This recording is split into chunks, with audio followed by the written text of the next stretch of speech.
जी नमस्कार, मैं अखिलेश जज्बा फाउंडेशन दिल्ली से आज दल सिंह सराय के राष्ट्रीय उच्च विद्यालय में बैठा हुआ हूं और यहां 3 स्टूडेंट्स को बुलाया गया है डेमोन्स्ट्रेशन के लिए। और इसके बाद आपके सामने मैं एक बड़ा सा सवाल छोड़ के जाऊंगा कि ये स्टूडेंट्स अभी वर्तमान स्थिति में कैसे हैं और ऐसे रहेंगे तो आगे क्या होगा, और आगे अगर बहुत अच्छा होना है तो अभी क्या करना चाहिए। सोनू है हमारे साथ। सोनू की जो मेंटल कन्फिग्रेशन है, सोनू का जो व्यक्तित्व है उसे विश्लेषण करना बहुत जरूरी है। सोनू किस क्लास के बाद? 10th क्लास से। पापा क्या करते हैं?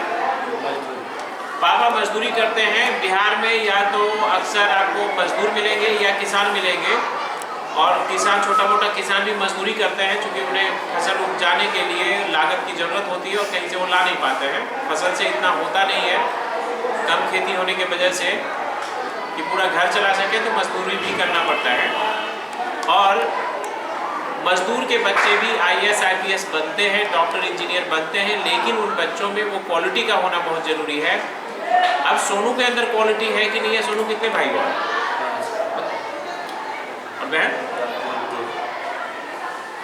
सोनू के पिताश्री शायद सिंसियर नहीं थे। इस जमाने में भी 8 भाई बहन है, 5 भाई और 3 बहन, तो उम्मीद कम है कि इसके पापा इसको कोटा, पटना या दिल्ली भेज सकें। लेकिन यहाँ रहकर भी अगर बहुत अच्छा करेगा तो बहुत अच्छा ज़िंदगी में निकल जाएगा, आगे बढ़ पाएगा। सोनू, आपकी पढ़ाई कैसी चल रही है? आप पढ़ाई से खुश हो?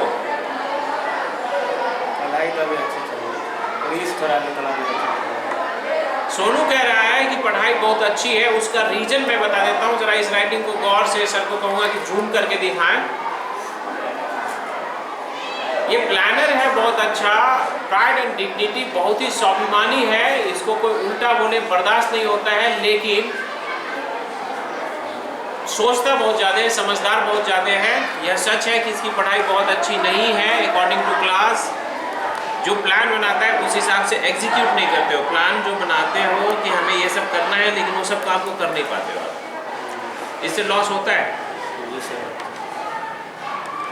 अब 5 भाई 3 बहन का परिवार अगर इस तरह से क्षति होता रहे, इसे प्लान बना तो लेता है बहुत ज़्यादा, इससे कुछ भी पूछिए कि क्या करना है ज़िंदगी में, बहुत लंबी लंबी बातें बोल देगा, लेकिन उस हिसाब से इसका एग्जीक्यूशन नहीं होता है, और एग्जीक्यूशन नहीं होगा तो इसका रिजल्ट नहीं बनेगा।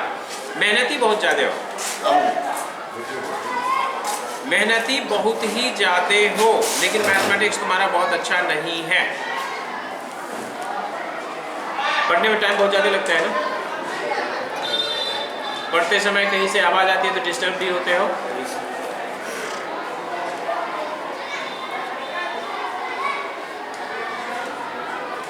मैथमेटिक्स तुम्हारा अच्छा नहीं है? उतना तो नहीं। क्या करोगे ऐसे हालात में? ट्यूशन जाते हो?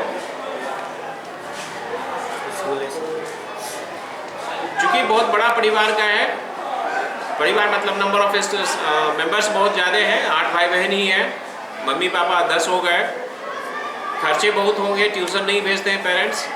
एक बड़ी अजीब सी सवाल है, गरीबों की संख्या बिहार ही नहीं बल्कि देश में बहुत है।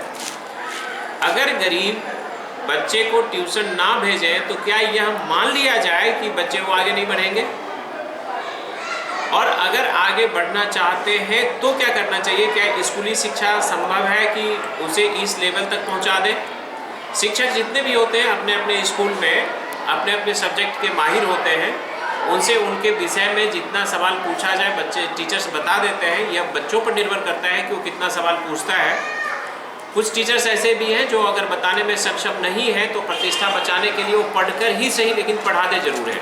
यानी टीचर्स की कोई कमी नहीं है, ज़रूरत है बच्चों के अंदर की क्वालिटी को इन्हेंस करना। और इसके अंदर जो कमजोरी है वो आपके लिए एक चैलेंज है कि मैथमेटिक्स में बहुत ही टफ है, इसका पढ़ने में बहुत ज़्यादा वक्त लगता है, पढ़ते समय कहीं से भी आवाज़ आती है तो डिस्टर्ब होता है, कंसंट्रेशन लेवल अच्छा नहीं है, कॉन्फिडेंस अच्छा नहीं है। इस 5-6 कमजोरियों के वजह से वो तो एक अलग बात है कि इसके पेरेंट्स अभी ट्यूशन में नहीं भेज रहे हैं, लेकिन अगर ये 10वीं करने के बाद इनके पेरेंट्स को जी करे कि बेटा को मैं कुछ बनाऊं, तो उसके लिए ये सबसे पहले कोटा, पटना या दिल्ली भेजने की कोशिश करेंगे। मुझे जहाँ तक लग रहा है और ये पक्की बात है कि इसे कहीं भी भेज दिया जाए, अगर इस कमजोरियों को दूर नहीं किया जाएगा तो इसका रिजल्ट नहीं बनेगा। सर, आपको क्या लगता है कि बिना कमजोरी को दूर किए हुए प्राइड एंड डिग्निटी बहुत ही स्वाभिमानी है, नेगेटिव थिंकर है, कंसंट्रेशन सही नहीं है, कम्युलेटिव है, यानी पढ़ने में वक्त बहुत ज़्यादा लगता है, कॉम्प्लिकेटेड क्वेश्चन को एनालाइज नहीं करता है, एग्जीक्यूशन ढंग से नहीं है, नेगेटिव थिंकर है, तो क्या लगता है कि ऐसे में ये बहुत अच्छा परफॉर्म कर पाएगा? नहीं, पहले अच्छा परफॉर्म यह लड़का नहीं कर पाएगा। डिग्निटी नहीं है, कमजोरी है, कमजोरी को दूर करना बहुत जरूरी है।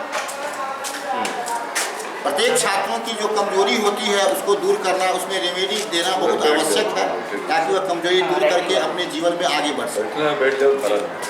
और शिक्षक जितने भी होते हैं, आप मैथ पढ़ाते हैं तो मैथ बढ़िया से पढ़ा देंगे, ये पूछेगा तब तो आप मैथ बताएंगे ना। हाँ। ये नहीं पूछेगा, आपके पास इतना, आप तो पढ़ाते पढ़ाते सब बच्चे को कितना बोल बोल के कि तू पूछ पूछ पूछ, आप तो कहेंगे कुछ प्रॉब्लम है तो पूछो, फिर आप आगे बढ़ेंगे। लड़के प्रॉब्लम पूछना ही नहीं चाहते हैं, हम अपने तरफ से कुछ प्रॉब्लम दे देते हैं, जब वह नहीं बनाता तो उसे सॉल्व कर देते हैं, सॉल्व करके बता देते हैं, इसी तरह आगे प्रॉब्लम को सॉल्व किया जाए। लेकिन कुछ लड़कों में ऐसी खासियत है कि अपना प्रॉब्लम सॉल्व करने के लिए नहीं दे देते हैं, पूछते नहीं हैं, पूछने में संकोच करते हैं, हिचकिचाते हैं। इसके लिए उन्हें जरूरी उपाय करना चाहिए। सर, ये जो हम लोग जिस कॉन्सेप्ट को लेकर चल रहे हैं उसमें क्या है कि बच्चों के व्यक्तित्व का विश्लेषण करना और उसकी कमजोरियों को दूर करना, ये कितना मदद कर सकता है बच्चों को? बहुत ज़्यादा मदद कर सकता है। अगर इसको हम कहें कि ये इसको अगर सोनू को फायदा पहुंचा सकता है तो हिंदुस्तान के किसी भी बच्चे को फायदा पहुंचा सकता है। जी जी जी। अगर यह संभव हो सके, और मेरे पास एग्जाम्पल्स बहुत पड़े हुए हैं, पिछले 16 साल से मैं इस पर काम कर रहा हूँ, बहुत बच्चे को बहुत ट्रांसफॉर्म किया गया, तो इसे एक शैक्षणिक क्रांति के रूप में लाया जा सकता है। क्यों नहीं, शैक्षणिक क्रांति के रूप में लाया जा सकता है, ताकि बच्चों को, गरीब के बच्चे भी IAS IPS और असली अच्छा पेशा में जुड़ सके। यानी इसको व्यवसाय से ना जोड़ा जाए, सिर्फ ये ना हो कि जिसके पास पैसे हैं वही अपने बच्चे को बढ़िया पढ़ा सके। इस कॉन्सेप्ट से अगर समाज को फायदा हो जाए तो यकीन मानिए हिंदुस्तान बहुत आगे बढ़ जाएगा। अब दूसरा स्टूडेंट जो मेरे सामने में है वो है अजय कुमार। अजय कुमार, अजय कुमार, आ जाओ साइड।